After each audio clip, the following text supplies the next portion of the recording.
Regular cleaning helps the burrs achieve consistent grinding results, which is so important when grinding for espresso. Firstly, unlock and empty the hopper. Then remove any remaining coffee beans. Replace and lock the hopper. Set the grind size to maximum and then run the grinder until empty.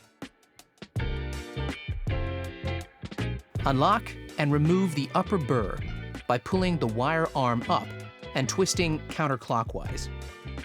Clean the upper and lower burr with the burr brush. Clean the grind outlet with the grind outlet brush. Align the index marks and push the upper burr firmly into position.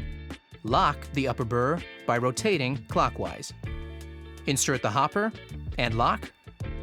Return your grind setting to its previous position. Now, you're ready to fill it again with fresh coffee beans.